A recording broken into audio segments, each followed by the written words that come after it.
오늘은 출애굽기 36번째 시간입니다. 제목 같이 한번 읽어보도록 합니다. 다 같이 시작.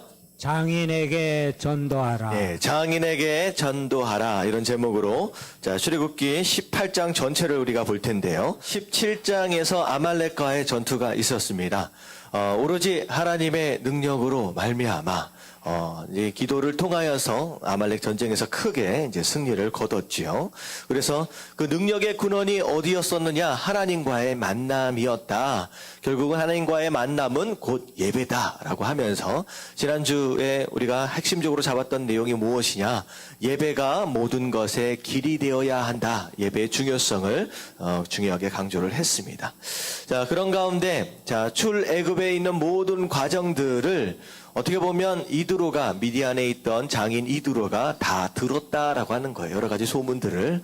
그리고 나서 이제 이드로가 소식을 듣고서 이제 모세를 찾아온 게 바로 오늘 내용의 이제 첫 배경입니다.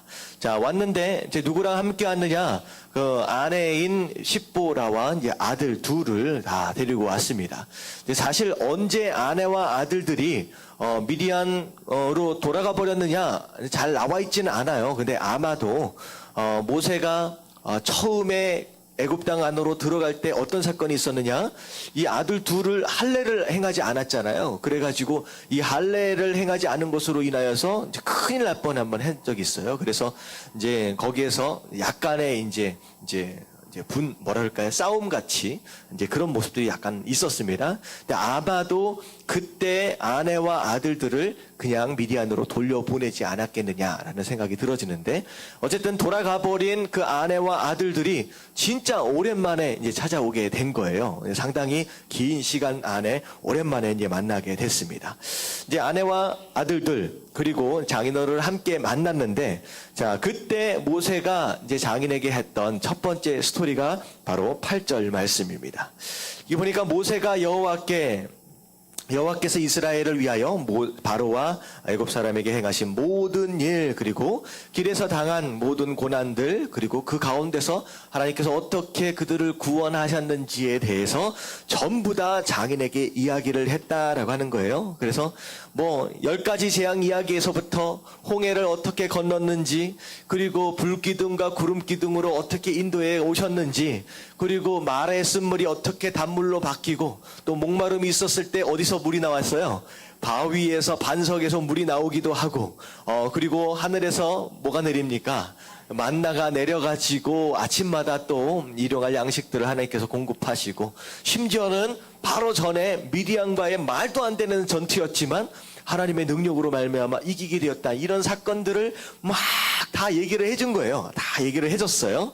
자, 그랬더니 자, 9절 말씀을 보면, 이드로가 여호와께서 이스라엘에게 큰 은혜를 베푸사 애굽 사람의 손에서 구원하심을 기뻐하며 이드로가 이르되, 다 같이 읽겠습니다. 시작. 너희를 애굽 사람의 손에서, 바로의 손에서 건져내시고 백성을 애굽 사람의 손 아래에서 건지셨도다. 네, 애굽 사람의 손에서 건지고 바로의 손에서 건져낸 분이 곧 누구다? 하나님이다라고 누가 고백한 거예요? 이드로가 고백을 하는 거예요. 다시 말하면 이드로가 진짜 하나님은 바로 너희가 믿는 여호와 하나님이구나 라고 하는 걸 알게 되고 함께 그 하나님을 찬양하게 되었다라고 하는 것이죠. 그리고 심지어 12절에 보니까 모세의 장인 이드로가 번제물과 희생제물을 하나님께 가져가매 아론과 이스라엘 모든 장로가 모여서 모세의 장인과 함께 더불어 뭐 했어요? 하나님 앞에서 떡을 먹으니라. 다시 말하면 모세의 장인과 모세와 이스라엘의 모든 리더십들이 다 모여서 하나님께 뭐 한 거예요? 예배를 드린 거예요. 예배를. 결국은 모세가 하나님의 역사하심을 다 이야기해 주니까 이 이드로가 하나님을 만나게 됐고요. 이드로는 그 백성들과 더불어서 하나님을 예배하는 자가 되었다라고 하는 거예요. 그래서 우리가 첫 번째 생각해야 할 요지가 무엇이냐? 다 같이 한번 읽어보듭니다. 시작. 장인에게 전도하라. 예, 여러분들 장인에게 전도하시길 주님의 이름으로 축원합니다. 자, 이게 무슨 얘기냐? 모세에게 있어서 장인이 어떤 존재일까요? 모세에게 있어서 장인. 이 모세는 애굽에서 쫓겨난 다음에 도망쳐 나온 다음에 40년 동안 미디안 광야에 있었어요. 그것도 누구의 집에 있었느냐? 이디안 집에 이 장인의 집에 있었다라고 하는 거예요. 근데 40년 동안 모세는 처가살이한 입장입니다. 처가살이한 사위로서. 근데 이게 처가살이가 시집살이만 뭐 어떻게 보면 비교할 수 있는 상황은 아니지만 만만치가 않아요.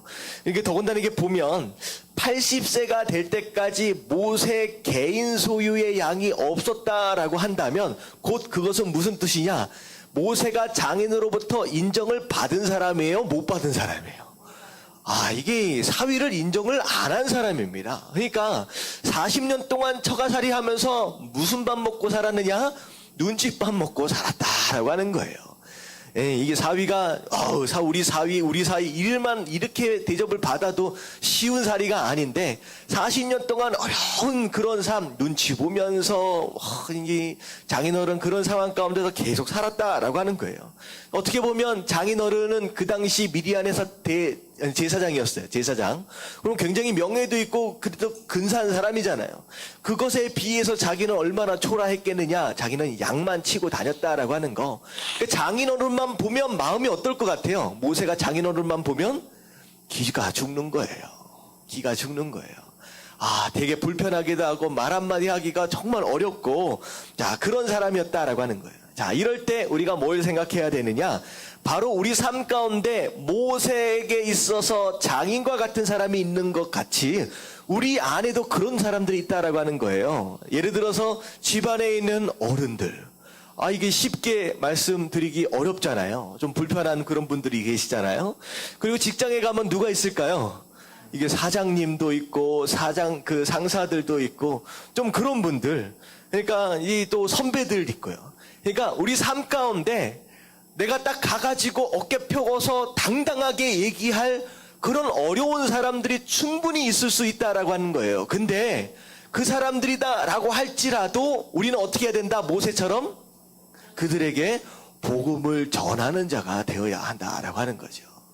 우리가 이제 복음을 전할 때 가장 쉬운 방법은요. 내가 사장이다라고 했을 때 누구에게 전하면 쉬워요? 아랫사람한테 전하면 쉽습니다. 내가 윗사람으로서 아랫사람에게 복음 전하는 것은요, 그래도 쉬워요. 하지만 내가 아랫사람으로서 윗사람에게 복음을 전한다라고 하는 거, 오히려 나보다 경험도 많고, 나보다 살아온 인생도 더 풍성하고, 이런 사람들, 오히려 어떻게 보면 나보다 더 부자고, 나보다 더 성공하고, 나보다 더 잘난 사람에게 복음을 전한다라고 하는 것은요, 이건 쉽지 않다라고 하는 거예요. 근데 하나님은 뭐라고 말씀하시냐? 그 사람이 누구든 상관이 없다라고 하는 거예요. 그 사람이 너의 윗사람이든 아랫사람이든 상관하지 말고 어떻게 하라? 디모데후서 4장 2절 상반절 말씀 같이 한번 읽어봅니다. 시작. 너는 말씀을 전파하라. 때를 얻든지 못 얻든지 항상 힘쓰라. 때를 얻었다라고 하는 것은 좋은 기회가 왔다라는 거죠. 좋은 기회가 왔다라고 한다면 당연히 복음을 전해야 하겠지만 이게 기회가 아니다라고 좋은 기회가 아니다라고 한다면 심지어 어떻게 해서라도 기회를 만들어서라도 누구에게든 복음을 전할 수 있도록 힘을 써라라고 하나님 말씀하시는 거예요. 여러분들 이게요 지금 굉장히 중요한 내용입니다. 아무리 나보다 성공하고 아무리 나보다 윗사람이다라고 할지라도 그 사람이 하나님을 만나지 못했다, 예수 그리스도를 만나지 못했다라고 한다면 결국 그 인생은 성공했을까요? 실패했을까요? 실패한 인생이에요. 가장 중요한 것은 내가 그 누군가가 하나님을 만났냐, 예수 그리스도를 만났냐, 못 만났냐, 이게 가장 중요한 거지. 그 사람이 얼마나 돈이 많느냐, 세상적으로 얼마나 성공했느냐, 이건 별로 중요한 게 아니다라고 하는 거예요. 그렇다라고 한다면 그 사람은 아무리 나보다 잘나고 윗사람이다라고 할지라도 아직 하나님을 못 만났다라고 한다면 아직 불쌍한 사람인 거예요. 여러분 그 사람에게는 그 어떤 다른 것이 아니라 가장 필요한 뭐요? 복음이 필요하다라고 하는 거. 여러분 그들에게 복음을 전하시길 주님의 이름으로 축원합니다. 그래서 이런 것 같아요. 이 세상에서 가장 불쌍한 사람이 무엇이냐? 이 세상의 이 모든 것들을 다 누리는 것 같지만 딱 하나를 못 누리는 사람, 복음을 누리지 못한 사람이 가장 불쌍한 사람이에요. 왜 그런지 아세요? 내게 부족함이 있으면 그래도 신앙을 가질 수 있는 기회가 조금이라도 더 있어. 근데 세상적으로 내 힘으로 내 능력으로 다 성공하고 다 누린다라고 한다면 그 사람 입장에서 본다면 하나님이 필요해요? 필요하지 않아요? 사실은 필요한데 스스로 느낄 때는 나는 필요가 없다. 나는 하나님 없이도 마음대로 살만하다라고 느끼기 때문에 가장 불쌍한 사람은요, 오히려 저 위에 있는 사람이에요. 오히려 능력 있고 실력 있고 부자인 사람, 근데 하나님 못 만난 사람, 그 사람만큼 불쌍한 사람이 어디 있느냐라고 하는 거예요. 근데 중요한 건 뭐냐면 그들에게 모세처럼 당당하게 가서 복음을 전하지 않는다라고 한다면 어찌 기회를 얻을 수 있겠느냐라고 하는 거죠. 그래서 로마서 10장 14절 말씀 이렇게 말씀하고 계십니다. 다 같이 한번 읽어볼게요. 시작. 그런즉 그들이 믿지 아니하는 일을 어찌 부르리요? 듣지도 못한 일을 어찌 믿으리요?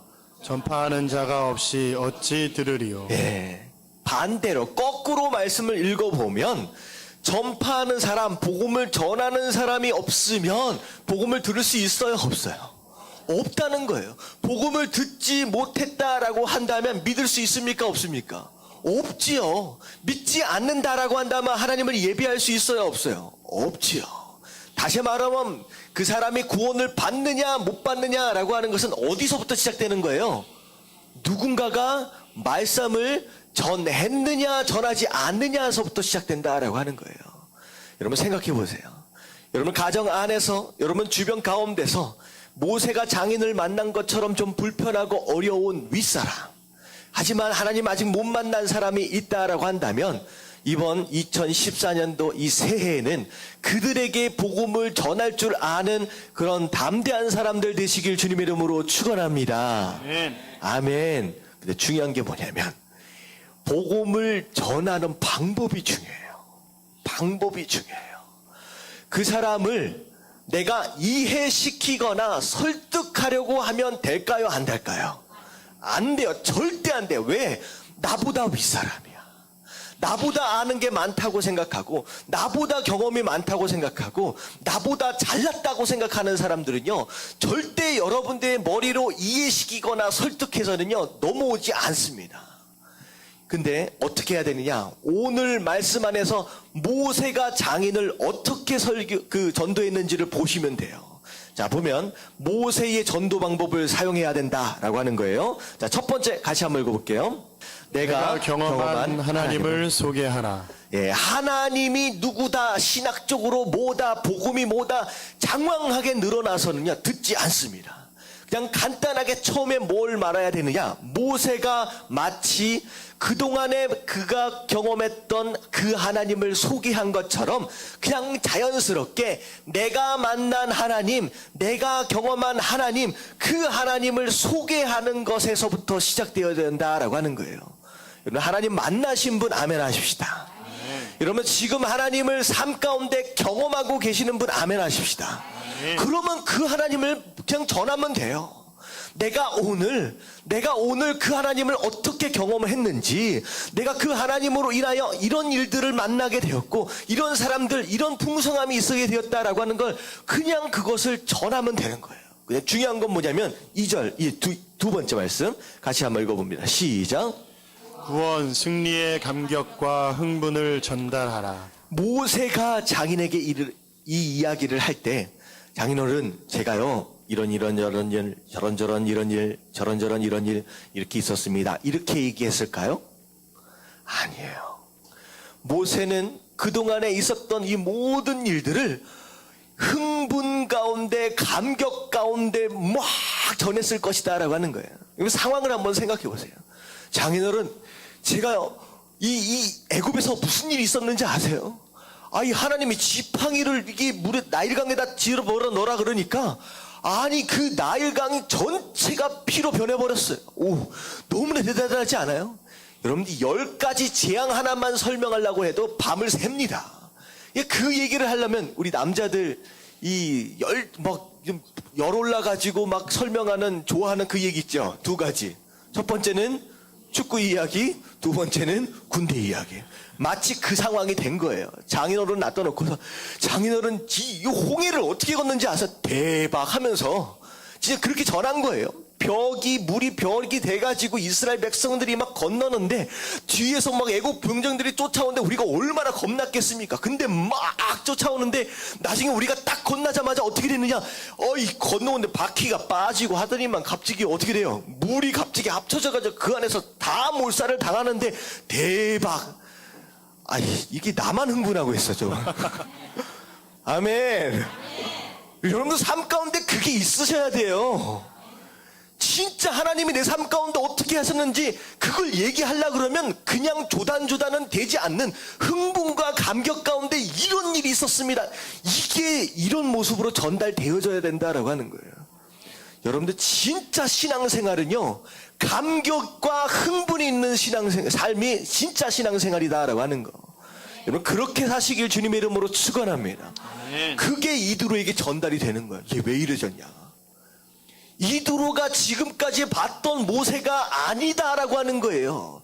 40년 동안 어떻게 살았을까요? 모세. 장인이 볼 때는요, 모세는요 진짜 찌질이었어요. 진짜 못난이었어요. 내가 왜 인생 이렇게 됐을까? 고개 푹 숙이고 장인어른 다녀오겠습니다 하면서 양떼를 몰고서 터벅터벅 걸어나가는 그 모습들을 한번 보세요. 40년 동안 이두로가 본 그 모세는요 찌질이었어요. 근데 지금 몇 달 만에 만나고 보니까 이 모세가 어떻게 변했어요? 이 불이 돼 버렸어.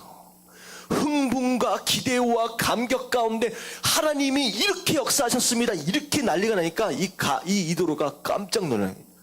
네가 내가 알고 있던 모세가 맞냐? 여러분들 이런 감격이 전달되어지는 게 여러분들 이게 전도예요. 아멘. 세 번째 한번 읽어봅니다. 시작. 하나님 백성됨에 감사와 행복함을 드러내라. 모세가 이렇게 얘기하고 있을 때 이두로가 모세 안에서 가슴속에서 가장 뚜렷하게 느끼는 감정이 무엇이냐? 모세가 지금 뭐하다? 행복하다는 거예요. 그 어느 때보다도 오히려 저기 40년 전에 왕자로 있을 때보다도 너무 행복하다라고 하는 게 그 가슴 안에서 막 느껴지는 거예요. 이러면 이걸 듣고 있는 이두로 무슨 생각을 하게 되느냐? 나도 그 하나님 믿어보고 싶다라는 생각이 되는 거예요. 복음이 진짜냐 아니냐라고 하는 것 이해되어지고 설득되어져서 나도 믿어야 되겠네 이게 아니에요. 네가 믿는 하나님, 그렇게 기뻐하고 흥분하고 감격하고 그렇게 행복하게 만든 그 하나님, 나도 좀 믿어보고 싶다라고 하는 그런 마음이 생기는 게 바로 전도다라고 하는 거예요. 여러분들 안에 있는 그 감격과 흥분과 행복으로 전도하시길 주님의 이름으로 축원합니다. 여러분 이게 전도예요. 이 세상에 있는 많은 사람들 어떻게 살고 계신지 아세요? 매일매일 지루해. 다람쥐 쳇바퀴 도는 것처럼 아침 일찍 나가고 저녁 늦게 들어오고.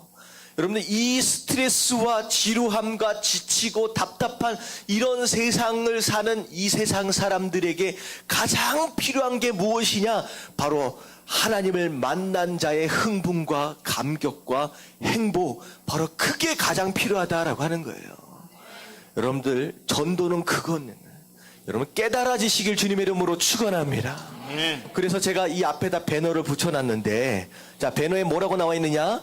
새해 복 많이 받으세요 라고 나와 있고, 2014 매일매일 소풍처럼 행복하게. 무슨 얘기인지 아세요? 소풍 생각을 하는 거예요.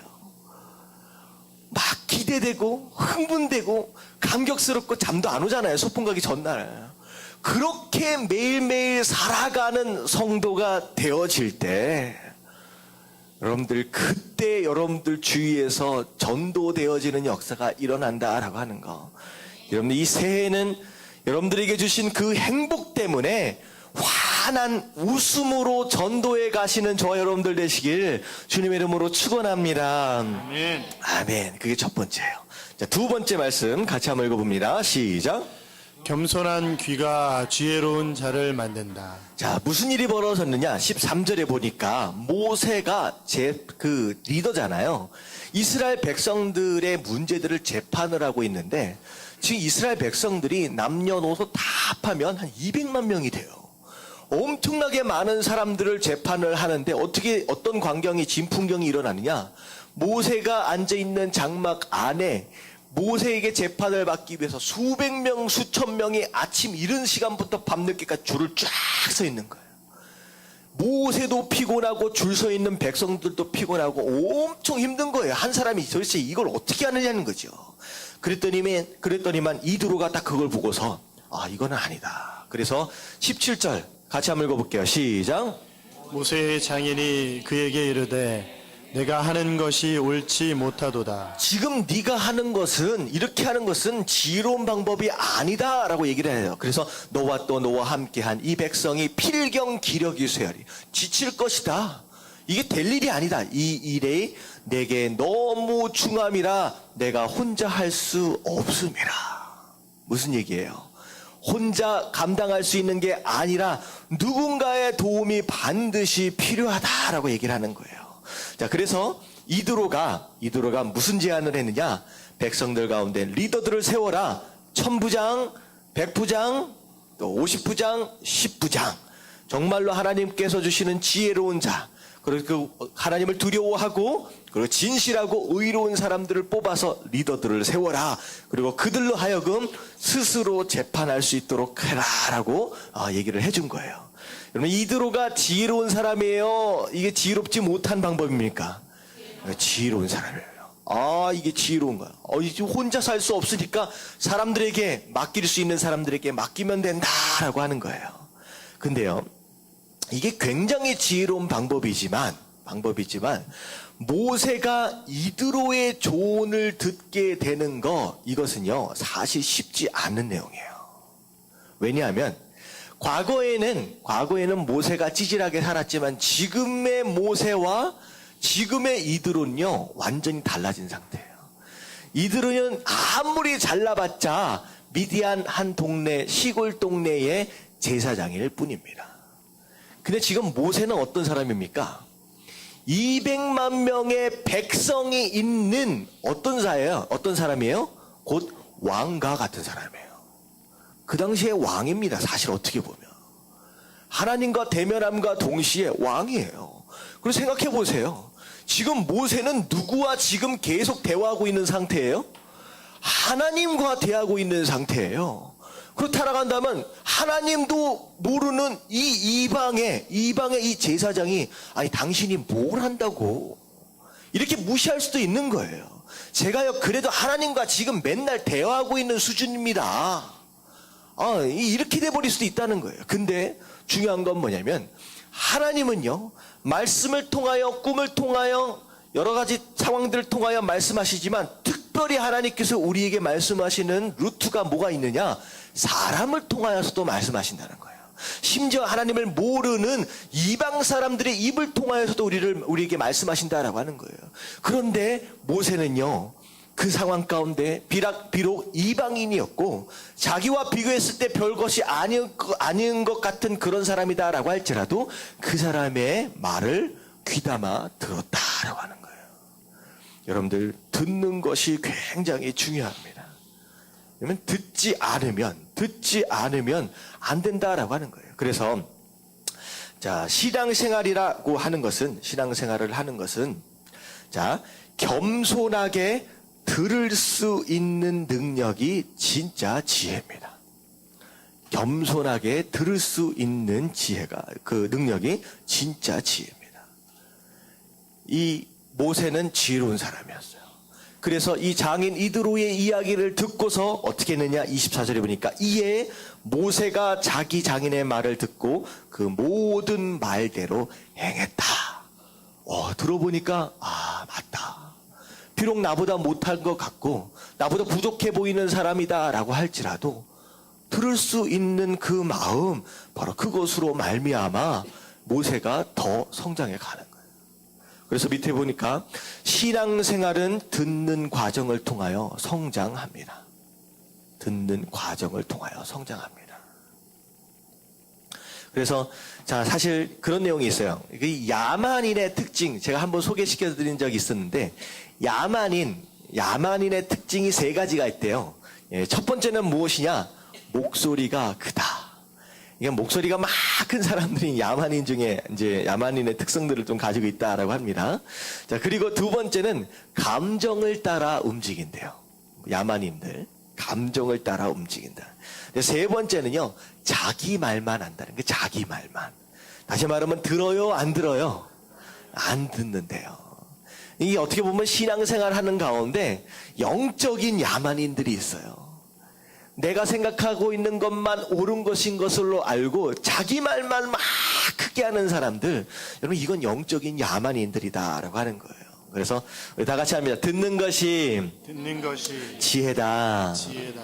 누구의 이야기든 상관이 없이 귀를 넓게 열어놓고 듣는 거, 그게 바로 지혜로움이다라고 하는 거. 그래서 여러분들 새해에는요, 이 겸손한 귀, 듣는 귀를 통하여 더욱 지혜로운 삶을 사실 수 있는 저와 여러분들 되시길 주님의 이름으로 축원합니다. 아멘. 아멘. 자, 마지막으로 같이 한번 읽어봅니다. 마지막 세 번째, 다 같이 시작. 관계 안에 끝까지 머물러 있는 것이 믿음이다. 자, 관계 안에 끝까지 머물러 있는 것이 믿음이다라고 하는 거예요. 자, 이 어떻게 보면 재판에 대한 이 수고로움, 이 문제가 이드로의 조언을 통하여 아름답게 마무리가 됐어요. 자, 모든 문제가 다 해결이 된 다음에, 자, 이드로가 어떻게 했어요? 이드로가 27절에 보니까 모세가 그 장인을 보내니 그가 자기 땅으로 가니라. 미디안으로 돌아갔어요. 미디안으로. 자, 질문 하나를 하겠습니다. 왜 이드로가 모세를 떠나야만 했을까요? 왜 이드로가 모세를 떠나야만 했을까요? 네, 어떻게 보면 다시 질문을 할게요. 이드로가 모세를 떠나는 게 옳은 것일까요? 떠나지 않는 게 옳은 것일까요?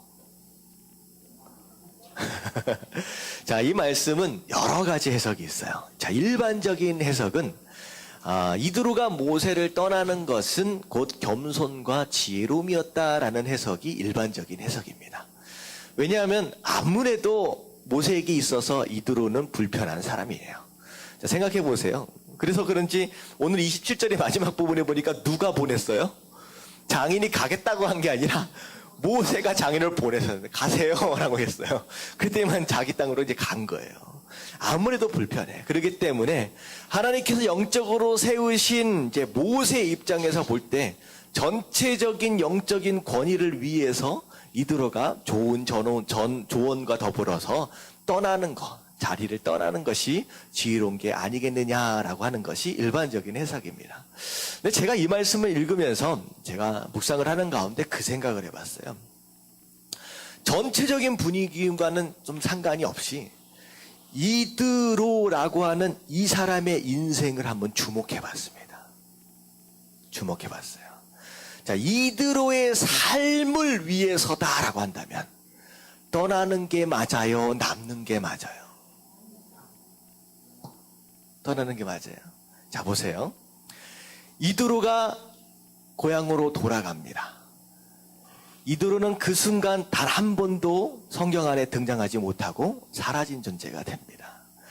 미디안 안에서 10년, 20년 자녀들을 낳고 살아감에 있어서 자, 이드로의 후손들은 곧 누구가 되느냐? 미디안 족속이 되는 거예요. 나중에 100년 뒤, 200년 뒤에 결국은 누구와의 대적이 되느냐? 하나님의 백성과의 대적이 되어버립니다.